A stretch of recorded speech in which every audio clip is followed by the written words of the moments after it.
So I figured I would throw everything I could at this stuff. This paper surprised me, but I thought, what's the one thing that just destroys every kind of paper no matter what? And I thought, markers. Markers will do it. Illustrations by Pete. Watercolor markers destroy paper. They just tear right through it as you're going. It doesn't really glide on the paper. It usually just grabs, snags, and tears. That's what watercolor markers do. So I used the Winsor & Newton watercolor markers for that. But then I thought the Tombow watercolor markers, they're pretty rough, and the one I used was very dry, and it actually did snag on the paper a little bit. It didn't tear it, it just was rough, it's splotchy, you'll see. Then alcohol markers. Alcohol markers always go through everything. You could have the thickest piece of paper, it doesn't matter. Except for that Crescent Render book. I didn't see him go through that, but I know that it goes through anything else, any kind of watercolor paper, just right through with alcohol markers. So my goal was to try and destroy this paper, see what I could do to just obliterate it. Let's see if I was successful. It surprised me. See, that on the paper, I told you it feels velvety. There are these fibers that kind of just stick up. And I think all they did was, I don't think the paper tore at all. You'll see where it looks like they just clumped together, but I think that's those extra fibers that just stick up to grab the paint, and that's what they're supposed to do. But instead, when they get wet, they just kind of clump together, and then they move around. But the paper itself didn't actually tear into the paper. So I think it was good. Even with the tape, when I peeled the tape off, there's a little bit of those fibers on the tape, but it doesn't actually tear the paper. It's just those extra fibers that stick up. It's a very strange paper, but it's great. I like it. I think it feels really good. But you'll see, I'm going to do this neurologic drawing on it, which are fun. If you've ever tried to do that before, it's fun. It's just an abstract kind of art that's fun to do sometimes. But I'm going to give it a shot, see how it works, and let's take a look at that. Okay, well, to be honest with you, the worst thing on this paper was this first pen. This regular India ink, it just, that texture that's on the paper just floated above it, and sometimes it would split the line. It was very strange. It was almost like a fountain pen where the tines had split. That's kind of what it looked like. But that's okay. Got over that pretty quick, and just later on you'll see me go back over some of the darker lines again over and over just to make them a little bit darker. But if I would have done this with a black alcohol marker from the start, it probably would have come out much better. I used a whole bunch of different things. I used India ink, I used the Spectrum Noir illustration markers, the Winsor & Newton alcohol markers, the Pro markers, the Winsor & Newton watercolor markers, the Faber-Castell Pitt artist pens, which is another form of India ink, which is, or at least water-based ink, and those did fine. That did fine. But it was just this particular pen. Maybe it was because it was a softer brush nib. I don't know. But anyway, and the Tombow watercolor pens. The Tombow kind of just, it doesn't act right on there. It's a little bit patchy, but it's okay. Everything worked out fairly well. I was quite happy with how it turned out. And really, this paper could be used for this.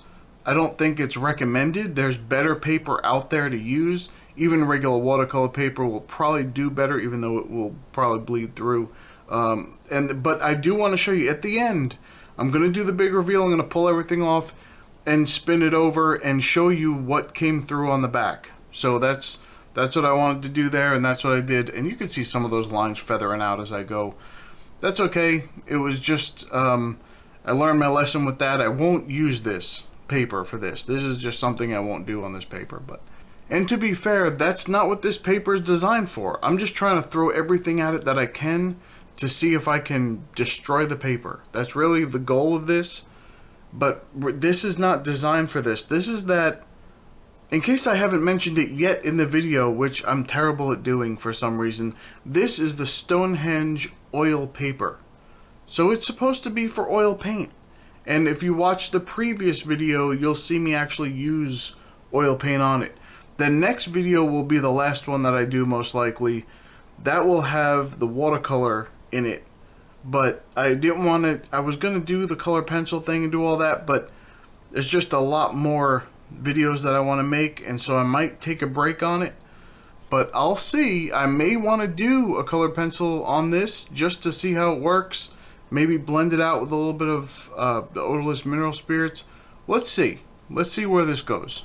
Okay, now I want to share this with you. This is just a personal experience I've had, and I want to share it with you. Maybe it will help you. Confidence with art.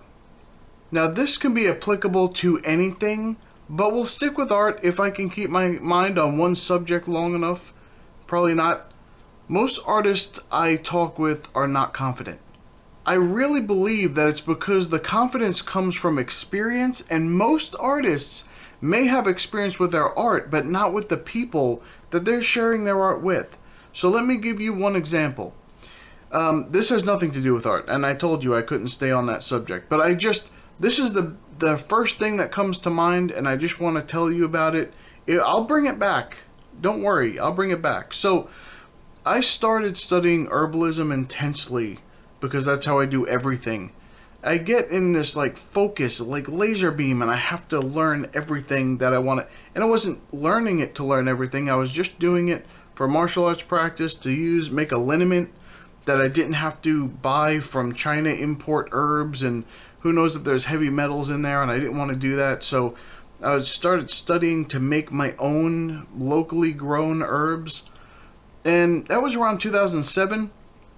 In 2010, I received a certificate from the Global College of Natural Medicine as a master herbalist, which immediately tells me that it was a crap education. I'll tell you why. Because it takes 10 to 15 years of actually actively helping people to call yourself that. And usually you specialize in an area of expertise. But this was like, it'd be like going to a 2-year college and saying you now have a doctorate in quantum mechanics. That's not how that works. It's just, anyway, that has nothing to do with the point that I'm trying to make here. Let me get back on track here. So, I set up a lecture at a public library and invited some people. And there was a person who came to me and said, hey, I'd like to put this in a local paper if you're doing it at the library. And I said, great. So I talked to them for a while. They put it in the paper. He put that it was a free lecture. It was not supposed to be a free lecture. I think it was somewhere around $10 or whatever to get in, and I was giving some of that money to the library to help them. It was a very small library in a small town, and I just wanted to help them too. So a lot of that money was going to them. So I'm watching people pile in. About 50 people showed up, and I was freaked out to say the least.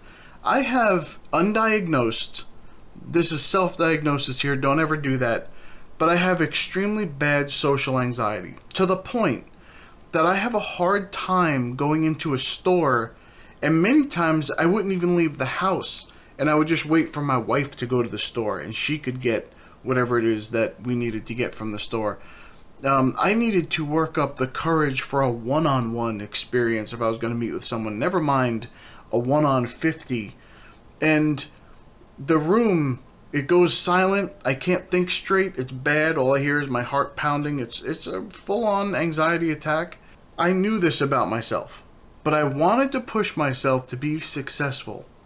And this is what I had to do. So after I told everyone who came that they didn't have to pay because they were lured there under this false article, and I gave the lecture anyway, and I was shaking, and my voice was shaky, and I was sweaty, and I forgot to breathe while I was talking, so I was out of breath. It was terrifying. So it was so bad that people came up to me after the lecture, and they said, it's okay, you did fine, relax. That's how you know that it was not fine, it was not okay. But I set up a few more lectures because this is what I wanted to do, and while I was doing that, I was approached by someone from a community garden in a different town who had some people come check out the lectures, and they wanted me to set up some lectures over in their gardens, and I did that. And then through that, I met some people all the way in that town that were from the other town closer to me, and those people were at a spa, and they offered to set up weekly talks in the evenings, which also led to me having clients there. And I started a kung fu class when they expanded. And I'm telling you all this to tell you this. I am still not comfortable talking in front of people or being in public in general, even after doing that for years.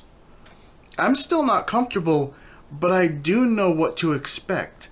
And right up until the moment my mouth opens, I'm still feeling all the anxiety, all the heart palpitations, everything that comes with that. But then I start to talk, and I can draw my focus immediately to the people I'm talking to and how I can help them. So what changed? The only thing that changed is I gained experience. Even though I was scared, I mean scared more than I can explain to you how scared I was, I did it. And it still scares me. But I know I can help people, and that's more important to me than how I feel. So I've since moved from that place, and I don't do that anymore. But here's what I wanted to point out. I go through a small version of this every time I release a video. Every damn time. Why I share this with you is because I know from many of your own mouths that you would like to share your art, but you're afraid to. You don't want to be criticized by people. I get it. But the focus, put the focus on the person you can inspire. What if you get through your life and you can look back at all the people you've helped, not just all your missed opportunities where you could have helped? And I'm going to push you a little further here. Don't just get your art in front of people. This is terrifying for most people, but get your face in front of people with your art. Because I know it's scarier, but that's how you connect deeper with someone. It's not a vanity thing. It's a connection thing. It's the difference between an email and a face-to-face conversation. That's what if you just put up your art on whatever platform you do that, yeah, people see your art, and they get to know your art, whatever, but they don't get to know you. Give them a face. Give them a person behind what that is, and the connection will be so much deeper. There are people that when I first started watching YouTube and I said, okay, I really like this artist, and I just never saw their face. It was just always a top-down, just their hand. They never did an intro. When they started doing the intros, that's when I connected with them. Oh, I know that person, even though I don't know that person. But that's how I feel. Because I saw them every week in front of my face, and I was familiar with their face and their voice, and I was able to put everything together. That's where the connection was, and they inspired me more than anybody else's, the artwork that I was just looking at, or just top-down stuff. They inspired me more. So let people connect with you. I know it's terrifying. Nobody wants to do it. I'm just saying, it will help. It will help, and it'll help them. It may not help you. It may scare you till every single time, just like it does for me. But it will help them connect with you. And that's important. All right. I think that's all I wanted to say about this. This drawing kind of came out pretty good. I was happy with it, actually. It turned out a lot better than I thought it would on this paper. And you can see in the wet areas where some of the clumping was. Here's the cool thing. As I was putting down the alcohol markers especially, that's where I most saw it, with the alcohol markers. I would see the alcohol actually leave with the pigment, of course, but I would see it leave the nib and just kind of spread out, almost like a watercolor would. If you just touch a wet brush to a wet area and you get that wet and wet dispersion, it would almost do that. But it would stay put. It was very strange, but it was cool. I liked it. And I don't know. I don't think I'll ever do this again on this paper, but at least it was a cool experience. Don't get me wrong. I'm going to use this paper again, just not probably for alcohol markers or any other kind of watercolor markers or anything like that. And the paper held up. As you can see, nothing on the back. Everything's wonderful. All right, that's about it. I'm going to go. I hope you enjoyed this, and I'll see you in the next one.